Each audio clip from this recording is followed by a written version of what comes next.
प्रश्न पूछ रही हैं, 7 चक्र जो हमारे शरीर में है, क्या भक्त को इन पर कुछ ध्यान करने की आवश्यकता होती है? हमारे सब कुछ ध्यान का विषय। गौर वरण सामल चरण रच मेहंदी के रंग, तीन तरुवन तर लुठत रहे रति जुत कोट अनंग। ये सत खट चक्र भेदन करना, ये सब ज्ञानियों का विषय, योगियों का विषय। हम जिस मार्ग के पथिक हैं उस मार्ग से चलें। बहुत मतलब अगर हम बुद्धि को दौड़ाएंगे तो पार नहीं पाएंगे। नैष्ठिक ब्रह्मचर्य के समय ये साधना गुरु कृपा से कुछ दिन करने का अवसर मिला कि कुंडलनी जागरण का। अगर कुंडलनी जागरण के समय थोड़ी भी चूक हो गई और उसका मुख नीचे को हो गया तो महान बेविचारी भ्रष्ट हो जाएगा। ये कोई साधारण खेल थोड़ी है। जरा सी चूक हुई कि हालत बिगड़ जाएगी, प्राण वायु बिगड़ी कि हालत बिगड़ जाएगी। काहे को मतलब, और फल क्या है उसका फल क्या है? अगर संपूर्ण आप चक्रों का भेदन करके ब्रह्मरंध्र का भेदन कर, तो आप मुक्त हो गए। और यहां मोक्ष कड़वी लगती है, ऐसा मासुक है। गौर वरण सावल चरण रच मेहंदी के रंग, तीन तरुअंत लुठत रत जुत कोटिया रंग। भटको मत, राई के सम चलत ही होत और की ओर। हमें सिर्फ प्रिया प्रीतम से मतलब है, अपने से भी नहीं। ये चक्र चुक्र से भी मतलब नहीं है, हमें सिर्फ प्रिया प्रीतम से मतलब है। हमारे मार्ग में मैं का विस्मरण करके प्रिया प्रीतम में तन्मय हो जाना, उनके चिंतन में, उनकी लीला में, उनके गुण में, सब अपने आप हो जाता है। जो दिव्यताएं है ना, वो अपने आप जागृत हो जाती है। इधर उधर भटके नहीं साधक, नहीं तो बहुत बड़ा जंगल है, फिर निकलना मुश्किल हो जाता है। रूप किशोर शरण जी, महाराज जी, आपने कहा है मुझसे गुरु अपराध बन रहा है कि सुबह नियम के अनुसार 4 बजे उठ नहीं पा रहा हूं, इसलिए आपके दंड का अधिकारी हूं और आपसे जल्दी उठने के लिए बल के लिए प्रार्थना। हाँ, अब हम सुबह आके तुम्हें रोज तो उठाएंगे है नहीं, अब उसके लिए आपको ही नियम लेना होगा। और वो ये सब दंड की बात इसमें नहीं है, इसमें हमें व्याकुलता लानी चाहिए कि मतलब 4 बजे उठना कोई आश्चर्य वाली बात थोड़ी। आश्चर्य की बात है 1:30-2 बजे उठना, आश्चर्य है। 11 बजे सोए और 1:30-2 बजे उठ गए, उसमें तो थोड़ा लगता है कि यार आश्चर्य है। 4 बजे उठना कोई आश्चर्य की बात है? 4 बजे तक तो न जाने कितना भजन हो जाता है साधकों का। एक साधक है 3-3:30 बजे परिक्रमा हो जाती है वृंदावन के, गृहस्थ हैं। अब आप 4 बजे उठने के बाद, ये तो आपको संकोच होना चाहिए, आपको जलन होनी चाहिए कि मैं 4 बजे नहीं उठ पाता। इसके लिए आपको सावधान होना पड़ेगा ना, आपको जलन पैदा करनी पड़ेगी, आपका संकल्प दृढ़ होना चाहिए, मुझे 4 बजे उठना है। तो ढिलाई नहीं करना चाहिए, ढिलाई करने से बात नहीं बनती। नींद ही नहीं आएगी, अभ्यास हो जाए ना तो फिर नींद नहीं आती। नींद से जो इंद्रियों को पुष्टता मिलती है वो उससे कई गुना बढ़कर पुष्टता भजन से मिल जाती है। पर अभी तक भजन का हमारे अंदर भाव नहीं आया ना, इसलिए ऐसा है। नहीं तो ऐसा भी कई बार होता है कि नींद जैसे नहीं आई तो जैसे शांत बैठे हुए तो इंद्रियों को बल मिल जाएगा, नाम चिंतन से, भजन से वो बल मिल जाएगा। वो ऐसा नहीं होगा कि 10 दिन नींद नहीं आई तो आप विक्षिप्त हो जाए, ऐसा नहीं होगा। आनंदमय स्थिति बनी रहेगा और एक नशा चढ़ेगा नाम का।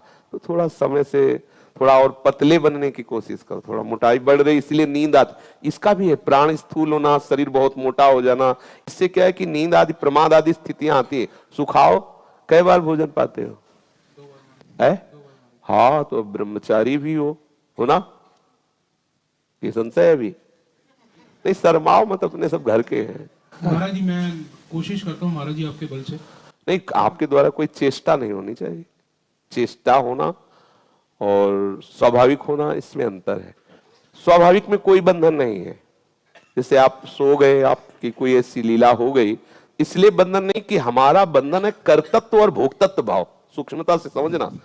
अब हमने किया नहीं, संकल्प किया नहीं, कोई चेष्टा की नहीं, कुछ भी हो रहा तो नाशवान शरीर ही तो ऐसे ही होता रहेगा, सड़ेगा, गलेगा, मरेगा, इसके प्रति नहीं। जो हम इसको लेके कर रहे हैं, इसको लेकर जो आनंद वृत्ति बना रहे हैं, ये हमारे बंधन का कारण। साधक उसमें चिंतित ना हो कि वो सो रहा है कुछ ऐसा, तो उसमें कोई विशेष, क्योंकि हमारा बंधन है कर्तृत्व और भोक्तत्व। आपने किया, उसका सुख लिया, ये बंधन का कारण। इस पर सुधार कर लीजिए और इसको मतलब देख लीजिए जहां आपसे त्रुटि हो रही, और थोड़ा उपवास की तरफ दृष्टि रखिए, कम भोजन पाइए। तो बहुत जल्दी ज्यादा शरीर को अपना ना माने, निरपेक्ष, उचित भोजन, उचित वस्त्र, इसके बाद कड़ा शासन। देखो, जब पता चल जाए कि ये नौकर भागने वाला है तो मालिक चतुर क्या करता है, उसे डट के काम कराता है। भाग तो जाएगा ही, जितना करवा लो। ऐसे ही जब पता चला कि मरेगा, मरे गए, छोड़ेगा हमें। अब डट के इससे काम ले लो, खूब रात रात जाकर खूब भजन, खूब तपस्या, ब्रह्मचर्य, संयम, नियम, काम बन गया, अपना काम बन गया। ये नौकर है, इससे काम बनाना है। लेकिन ये नौकर ऐसा नौकर है, अगर चूक गए तो मालिक को नौकर बना के ये अब हमें फंसाए हुए नहीं फंसाए, मुझे ये देखना है, मुझे ये छूना है, मुझे सूंघना है, मुझे ये करना है, और जीव पागल बना हुआ परेशान। बादशाह मंत्री की सलाह में फंस करके नौकर बना हुआ है, जीव बादशाह है, भगवान का अंश, चेतन अमल सहज सुखरासी। तो भाई शरीर से थोड़ा दंड बैठक मारो, थोड़ा प्राणायाम व्यायाम करो, ब्रह्मचर्य रहो, भगवान ने आपको अवसर दिया है, खान पान थोड़ा कम करो, थोड़ा सुखाओ, इसको सूखने दो, थोड़ा सूखना चाहिए, तभी बात बनेगी है। कोई रोग तो है नहीं, हाँ, तो बस उचित भोजन पाओ, ज्यादा मतलब घी डाल के मत पाओ, ऐसे थोड़ा रूखी सूखी दाल रोटी पाओ, भजन करो, प्रभु के गुण गाओ, ब्रह्मचर्य हो तो क्या परेशानी है। ब्रह्मचारी को ज्यादा पौष्टिक आहार पाना मतलब जहर है, नमक रोटी पाओ जिससे आपका और ब्रह्मचर्य ही महाबल है, सच्ची मानिए। शरीर बल भी और अध्यात्म बल भी दोनों ब्रह्मचर्य से पुष्ट होते हैं। ब्रह्मचर्य नष्ट होने पर अध्यात्म बल और शरीर बल दोनों नष्ट हो जाते हैं। देखो आप जिस दिन ब्रह्मचर्य आपका क्षीण हो, देखो आपका उत्साह नष्ट हो जाएगा। साधन भजन में महीना 2 महीना 4 महीना आप ब्रह्मचर्य लेके देखो, आप में एक बिजली आ जाएगी, आसन में बैठने का, दौड़ने का, भागने का एक उत्साह जागृत हो। ब्रह्मचर्य बहुत अमृत है, पर संसारी जी इस बात को समझते नहीं हैं। बोले अगर सब ब्रह्मचारी रहेंगे तो फिर सृष्टि कैसे चलेगी, ऐसे ही मतलब सृष्टि इन्हीं से चल रही, ब्रह्मा के बाद दूसरे ब्रह्मा यही हैं, ऐसे नहीं। ब्रह्मचर्य रहो और सृष्टि संचालन के लिए आप सहवास करो, फिर देखो कैसे सृष्टि चलती है, कोई फर्क नहीं पड़ने वाला। आप ब्रह्मचर्य रहिए और समय पे आप देखिए तो आपकी संतान भी बलवान होगी और कोई फर्क आप में नहीं पड़ेगा। परिपक्व फसल है, अब यहां अभी गेहूं की बाली भी नहीं बन पाई है, और कैसे है वो भूसा भी नहीं सही हो पा रहा है। अगर फसल गेहूं की वो किसान जानते हैं, गलेथ में आने के पहले ही काट दी जाए तो ना ठीक से भूसा होगा, दाने की तो बात ही नहीं। तो अपने लोगों का जीवन ऐसे ही हो रहा है कि फसल परिपक्व हो नहीं पा रही और उसको काट देते हो तो वो किसी काम का जीवन नहीं रह जाता है। सावधान रहो। पहला आज के प्रश्न का उत्तर, भोजन पर आप तुरंत शासन कीजिए, थोड़ा भोजन पाइए और व्यायाम, थोड़ा दंड बैठक लगाइए, थोड़ा प्राणायाम की जरूरी है। दुनिया की बात मत मानो, ये भी भजन है।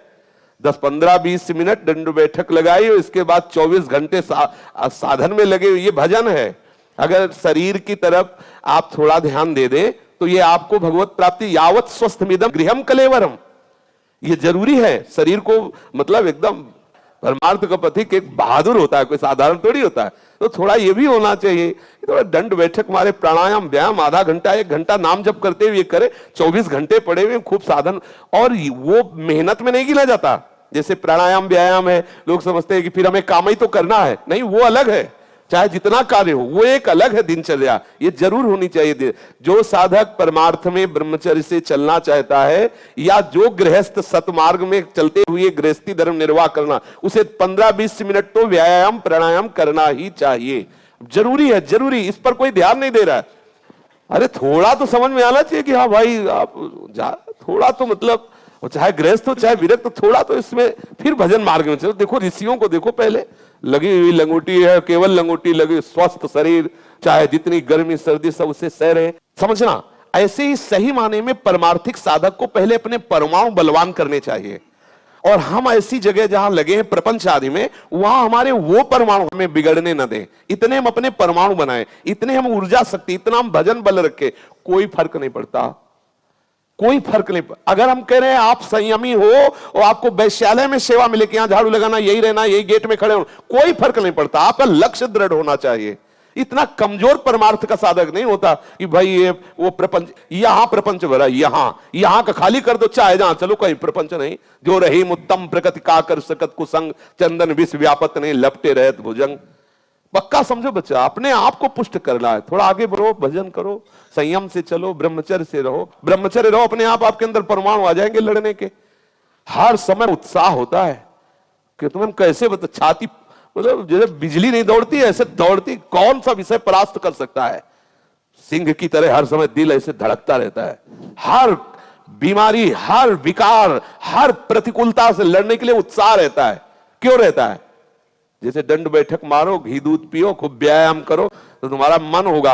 हर आदमी को, बलिष्ठ को देख के लगेगा अगर 10 मिनट एकांत में मिले तो अब इससे भिड़ के देखे। अब जब बाजू में बले नहीं है तो हर जगह ऐसे हो गए, नाम बल बढ़ाओ, भजन बल बढ़ाओ, संयम बल बढ़ाओ, शेर की तरह पूरे संसार में घूमो, कुछ हो नहीं सकता। हम कैसे बिल्ली बन रहे हैं? हमारा स्वामी सच्चिदानंद परम सामर्थ्यशाली भगवान और उसका बच्चा मैं, और रो रहे, चिल्ला रहे हैं, अशांत हो रहे हैं, परेशान हो रहे हैं अज्ञान के कारण। अपने स्वरूप की तरफ आए। ये संयम, इस शरीर में इतना फंस गए, पूछो मत क्या दुर्दशा कर रहे हो आप अपनी, वही समझ में नहीं आया। आप अपनी दुर्दशा कर रहे हो। आपको शरीर मिला भगवत प्राप्ति के लिए, आप उसे धर्म विरुद्ध विषय भोग कर उसे नष्ट कर रहे हो। आप परेशान, बोलो आपको क्या परेशानी है? आप परेशान है? कोई परेशानी नहीं, परेशान, दिमाग की परेशान।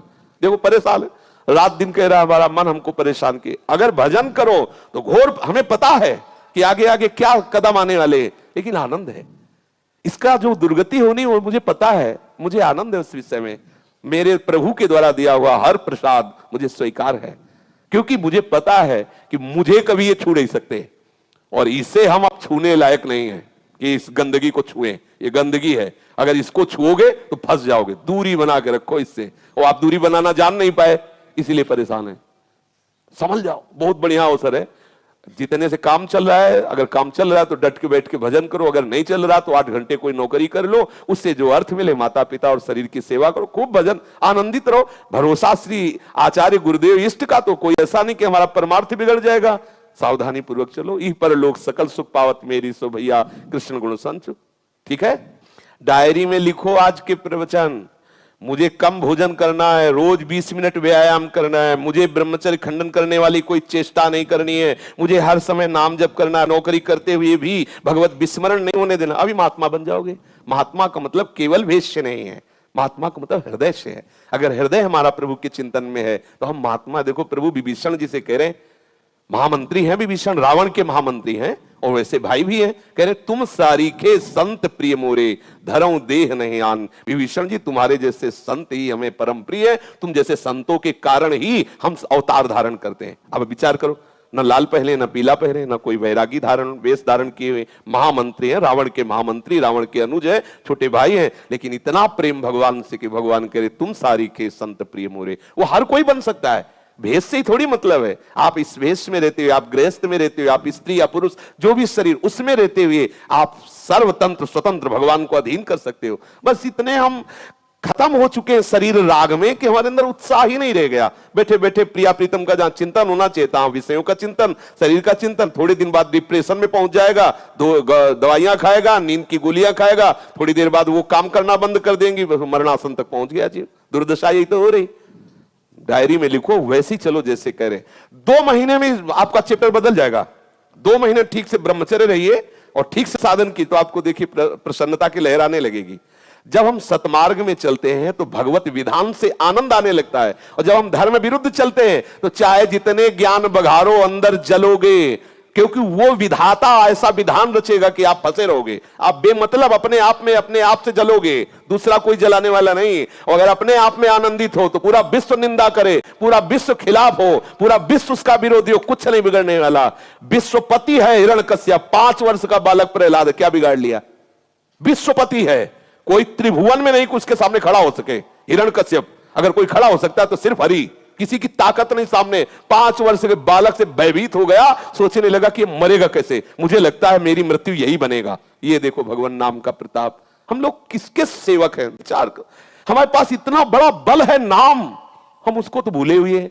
इतना बड़ा बल है भगवत आश्रय, हम उसको भूले हुए हैं। अरे सिंह की तरह दहाड़ कोई तुझे छू नहीं सकता।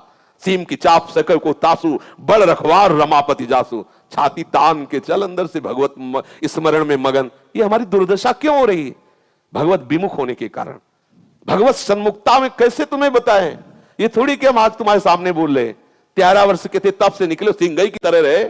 कभी ऐसा नहीं हो कि बाबूजी भूखा हूं, कभी नहीं, जिंदगी में नहीं, कभी ऐसे नहीं। हर समय नजर बिल्कुल कि जिसके बल पर, उसी के बल से आज कह रहा हूं, तुम उसी के बल से बलवान हो सकते हो। अभी इसी क्षण केवल भरोसा कर लो। क्या दिक्कत करनी इतना? वो चिल्ला के कह रहे योगक्षेमम वहाम्यहम्, भरोसा नहीं हो रहा। वो कहे तेषाम अहम् समुद्धरता मृत्यु संसार सागरात, भरोसा नहीं हो रहा।